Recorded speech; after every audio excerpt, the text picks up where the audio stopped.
The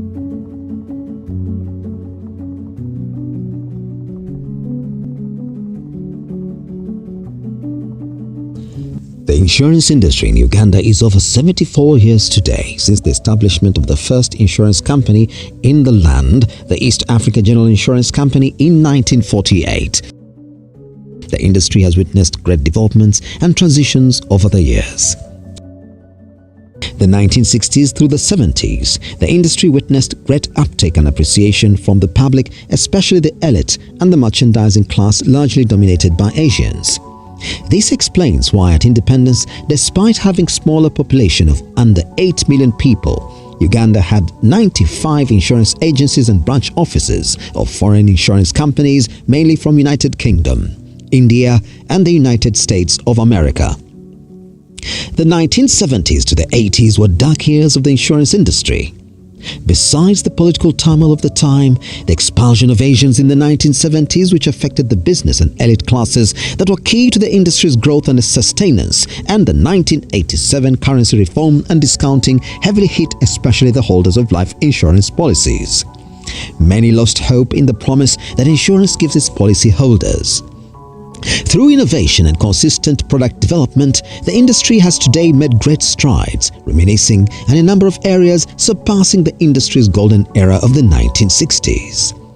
Midwifed by the Insurance Regulatory Authority, which was established in 1996 to ensure effective administration, supervision and regulation, the insurance industry has reinstated the prowess of that promise. The promise that insurance pays and is indeed a good bulwark against risk. The establishment of a regulatory body from the desk office in the Ministry of Finance through establishing an independent regulatory body, which was the Insurance Commission at the time. That kind of really shaped the direction of the industry. In addition to that, I think in 2011, there was a change, a paradigm shift from the Insurance Commission to Insurance Regulatory Authority. So there was a rebirth, and it brought in with it a change in the Insurance Act as well. So you had a change from Insurance Commission to Insurance Regulatory Authority, and then thereafter, the Insurance Act, it was the Insurance Act of 2011 at the time, it was also overhauled. It was overhauled so as to meet the international standards, the international core principles. In addition to that, in 2020, various regulations were put in place to operationalize the Insurance Act. So all these, because at the end of the day, once you have a well-supervised and well-regulated industry, it means that people are going to operate in an environment which is stable, where there is predictability, where people know that in the event that something happens to this insurer, you have a fallback position, where you know that if there is a claim, you know where to go. So all this really has enhanced the growth of the industry.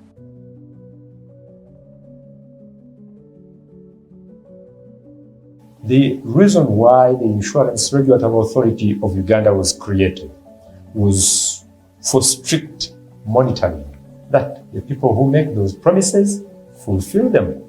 And government was very good to amend or overhaul the Insurance Act.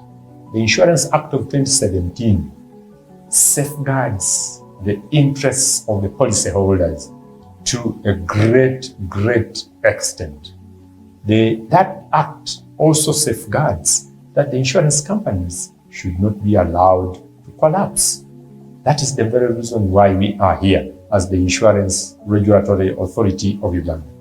We also say that in case you buy an insurance policy and for whatever reason you are not satisfied the way you were handled, we created a complaints bureau at the Insurance Regulatory Authority. come and please complain. Let us know what is happening. Indeed, that confidence is today the reason why the insurance sector has made great growth strides and is currently a trillion shillings industry and steadily growing. Gross written premiums, which is the total amount collected by the industry through the sale of insurance policies, was 240 billion shillings in 2010. In 2015, it had moved to 612.1 billion shillings and 974.4 billion shillings in 2019. In the same breath, the industry paid claims worth 184 billion shillings in 2014. This moved to 291 billion shillings in 2017.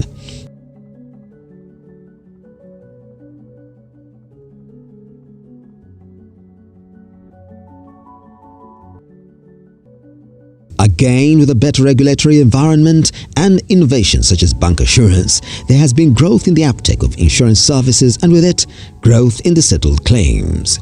For instance, in 2022, the industry paid out claims worth 476 billion shillings. All these have further served to strengthen public confidence in the industry. In 2020 first season, I planted like 10 acres of jenat, simsim, rice, and then beans. I paid 410 for those crops. After their survey, they realized that I've made a loss of 6,220,000, which they pay me. In 2021, I decided to plant now 20 acres because my level was going. I cannot be repeating 10 acres. I planted 20 acres of those crops, of which I paid 820 as sum insured. In 2021, I realized a loss of 24,200,000. Yeah, that's what they paid me. Uganda being an agro-based economy with the bulk of the population depending on agriculture for survival, it was crucial that the industry spreads its tendrils into this space, and this firm is one of the beneficiaries. This was done through an innovative vehicle, the Agricultural Consortium, bringing together government and insurance players, and has been rolled out across the country. Called Otieno Orlando Joffrey, a farmer. I belong to a group called the Riemochande in the Magola sub-county, Toro district. The type of agricultural insurance we have is the weather index and the drought index insurance. It covers excessive rainfall and the drought. Like last season, I incurred loss in rice. There was a lot of drought, and I incurred a total loss. So I was supported because I was compensated, and I didn't feel it. I paid 55,000 shillings, and in the end, I was compensated 1 million shillings.